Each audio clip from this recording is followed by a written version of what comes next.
Hi hello నమస్తే welcome to మనం TV. ఇప్పుడే నేను బ్రేకింగ్ న్యూస్ ఏంటంటే మేడ్చల్ జిల్లా మేడిపల్లి బాయ్స్ హాస్టల్లో ఏదైతే అనురాగ్ రెడ్డి బాయ్స్ హాస్టల్లో దారుణం అయితే చోటు చేసుకుంది. ఇద్దరు క్యాబ్ డ్రైవర్ల ఘర్షణ హత్యకు దారితీసింది. దీనికి బాయ్స్ హాస్టల్ నిర్వహిస్తున్న నిర్వాహకురాలు పద్మజే ప్రధాన కారణమని పోలీసులు అనుమానం వ్యక్తం చేస్తున్నారు.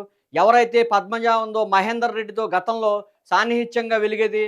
అయితే మహేందర్ రెడ్డి కొంతకాలం హాస్టల్ నుంచి బయటికి వెళ్ళడంతో కిరణ్ రెడ్డితో సాన్నిహిత్యంగా ఉందండి మహేందర్ రెడ్డికి తెలిసింది. మహేందర్ రెడ్డి కిరణ్ రెడ్డితో ఘర్షణ పాలయ్యారు. ఎందుకంటే గతంలో వాళ్ళిద్దరూ స్నేహితులుగా ఉండేవారు. ఎవరైతే పద్మ అనే మహిళ కిరణ్ రెడ్డితో సాన్నిహిత్యంగా ఉంటుందనుకుందో ఆ మహేందర్ రెడ్డి అయితే తట్టుకోలేక జలస్ అయితే ఫీల్ అయ్యాడు. అయితే వారిద్దరూ గతంలో స్నేహితులు కావడంతో ఇద్దరు క్యాబ్ డ్రైవర్లు ఒకరినొకరు ఫోన్‌లో ఘర్షణ పడ్డారని సమాచారం అందుతుంది. వారు ఏదైతే కిరణ్ రెడ్డి ఎవరైతే ఉన్నారో ఆ మహిళ కోసం తానే మహేందర్ రెడ్డిని హాస్టల్‌కు పిలిపించి జనగాం నుంచి హాస్టల్‌కి వచ్చిన మహేందర్ రెడ్డిని ఘర్షణకు గురై వంట చేసే గరిటెతో, కత్తితో అతి దారుణంగా హత్య చేశాడనైతే తెలుస్తోంది. ఎవరైతే కిరణ్ రెడ్డి ఉన్నారో కిరణ్ రెడ్డి పద్మ నిర్వాహకురాలు హాస్టల్ నిర్వాహకురాలు పద్మని పోలీసులు ఇప్పటికే అదుపులో తీసుకున్నారు. అయితే పూర్తి విచారణ చేసిన అనంతరం కేసు నమోదు చేసి పూర్తి దర్యాప్తు అయితే చేస్తున్నారు. అయితే మేడ్చల్‌కి సంబంధించిన ఈ బాయ్స్ హాస్టల్‌కి సంబంధించిన విషయం అయితే ప్రస్తుతం హాట్ టాపిక్‌గా మారింది. ఎవరైతే నిర్వాహకురాలు పద్మ ఉందో, పద్మ గతంలో మహేందర్ రెడ్డితో సాన్నిహిత్యంగా ఉందా లేదా అక్రమ సంబంధం ఉందా అనేది పోలీసులు తేల్చనున్నారు. అయితే మహేందర్ రెడ్డి ఎవరైతే ఉన్నారో గతంలో పద్మతో సాన్నిహిత్యంగా ఉండడం, అయితే కొంతకాలంగా జనగాం వెళ్ళి మహేందర్ రెడ్డి ఉన్నట్లుగా తెలుస్తోంది. అయితే కిరణ్ రెడ్డి ఎవరైతే ఉన్నారో అతను కూడా అదే హాస్టల్‌లో ఉంటున్నాడు. గత కొద్ది కాలంగా కిరణ్ రెడ్డితో పద్మ దగ్గరవ్వడంతో, ఆమెతో సాన్నిహిత్యం నడపడంతో మహేందర్ రెడ్డికి తెలిసి మహేందర్ రెడ్డి, కిరణ్ రెడ్డి గొడవకు ప్రధాన కారణంగా ఆ విషయమే అని తెలుస్తోంది. అయితే మహేందర్ రెడ్డి ఆవేశంతో ఏదైతే పక్కా ప్లాన్ ప్రకారమే పద్మ, కిరణ్ రెడ్డి, మహేందర్ రెడ్డిని హాస్టల్‌కి పిలిపించారని, హాస్టల్‌లో నిన్న రాత్రి ఘర్షణ జరిగిందని ఏదైతే వంట గరిటె ఉంటుందో దానితో బలంగా గాయం చేయడం, అదేవిధంగా కత్తితో పొడవడం, పొడిచి హత్య చేశారని అయితే తెలుస్తోంది. పోలీసులు ఇప్పటికే సంఘటనా స్థలానికి చేరుకున్నారు.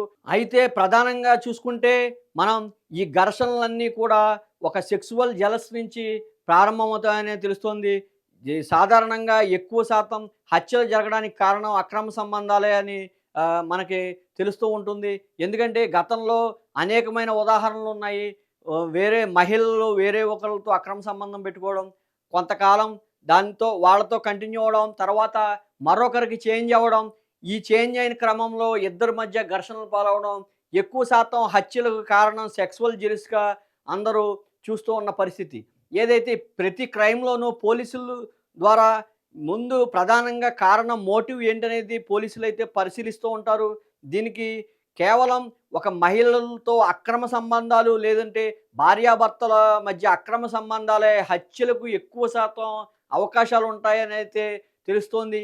ఈ సంఘటనలన్నీ గతంలో పోల్చుకుంటే మహిళలతో అక్రమ సంబంధాలు పెట్టుకున్న హత్యలే ఎక్కువగా కనపడడం దీనికి ఉదాహరణగా చెప్పుకోవచ్చు. ఏదైతే మేడ్చల్ జిల్లా మేడిపల్లి ఘటన ఉందో అదైతే కనుక ప్రస్తుతం సంచలనమైతే రేపుతోంది.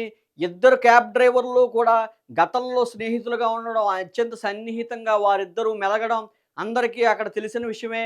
అయితే కేవలం నిర్వాహకురాలు పద్మతో సాన్నిహిత్యంగా మహేందర్ రెడ్డి గతంలో ఉండేవాడు. ఆ గతంలో ఉన్న తర్వాత మరి ఏ కారణంతో మహేందర్ రెడ్డి బయటికి వెళ్ళాడో తెలియాల్సి ఉంది. అయితే మహేందర్ రెడ్డి బయటికి వెళ్ళడం, అదేవిధంగా కిరణ్ రెడ్డి ఎవరైతే ఉన్నారో అతను ఆ నిర్వాహకురాలు పద్మతో అత్యంత సన్నిహితంగా మెలగడం అయితే మహేందర్ రెడ్డికి కోపం తెప్పించింది. మహేందర్ రెడ్డికి, కిరణ్ రెడ్డికి ప్రధాన కారణం పద్మే అని ఖచ్చితంగా తెలుస్తోంది. అయితే నిర్వాహకురాలు పద్మ ఎవరైతే ఉన్నారో ఆమె ఖచ్చితంగా పథకం ప్రకారమే మహేందర్ రెడ్డిని హాస్టల్‌కు రప్పించి అతి దారుణంగా హత్యకి కారణమయ్యిందనైతే పోలీసులు ఆ కోణంలో అయితే దీన్ని చూస్తున్నట్లు తెలుస్తోంది. దీనికి ప్రధానంగా మనం చూసుకున్నట్లయితే సెక్సువల్ జెలస్ వల్లే సాధారణంగా ఇటువంటి హత్యలు జరిగే అవకాశం ఉందనైతే కోణంలో పోలీసులు దర్యాప్తు చేస్తున్నారు. అదేవిధంగా దానికి తగ్గట్టుగా అదే రుజువు అన్నట్టుగా అక్కడ సాక్ష్యాలైతే కనబడుతున్న పరిస్థితి అయితే ఉంది.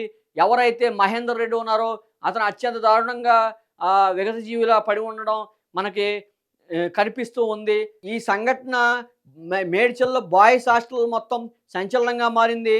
సాధారణంగా అక్కడ ఉండే స్టూడెంట్స్ కావచ్చు, అదేవిధంగా వేరే వేరే వృత్తుల్లో ఉండే వారందరూ కూడా ఇటువంటి పీజీ హాస్టల్‌ను వారు జీవనాధారంగా చూస్తూ ఉంటారు. ఎందుకంటే సహజంగా ఏదో ఒక పని చేసుకునేవారు కూడా హాస్టల్‌లో అయితే తక్కువ వ్యయంతో అయితే కాలం గడపొచ్చని ఆలోచిస్తూ ఉంటారు.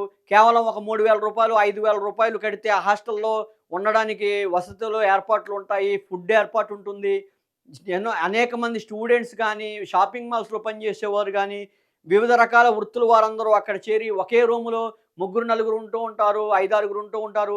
ఈ రకంగానే ఎవరైతే క్యాబ్ డ్రైవర్లు కూడా అక్కడ గతంలో ఒకే రూమ్‌లో మెలిగినట్లయితే తెలుస్తోంది. వీరిద్దరికీ కారణం నిర్వాహకురాలే అని ప్రధానంగా పోలీసులు అనుమానిస్తున్నారు. ఖచ్చితంగా వారి మధ్య అక్రమ సంబంధం ఉందా? మరి ఏ విధమైన సంబంధం ఉందా? అనే కోణంలో పూర్తిస్థాయి విచారణ చేస్తున్నారు. ఆడ ప్రధానంగా మర్డర్‌కి ఖచ్చితంగా ప్లాన్ వేశారని పథకం ప్రకారమే మహేందర్ రెడ్డిని హాస్టల్ వద్దకు రప్పించాడని కిరణ్ రెడ్డి అత్యంత దారుణంగా హత్య చేశాడనైతే తెలుస్తుంది. అయితే దీన్ని పోలీసులైతే పూర్తి స్థాయి దర్యాప్తు అయితే చేస్తున్నారు. ఖచ్చితంగా ఎవరైతే ఇప్పటికే నిర్వాహకురాలు పద్మను, కిరణ్ రెడ్డిని అదుపులోకి తీసుకున్నట్టు తెలుస్తోంది. ఖచ్చితంగా దీనిపై పూర్తి దర్యాప్తు చేసి వివరాలైతే పోలీసులైతే తెలపనున్నారు.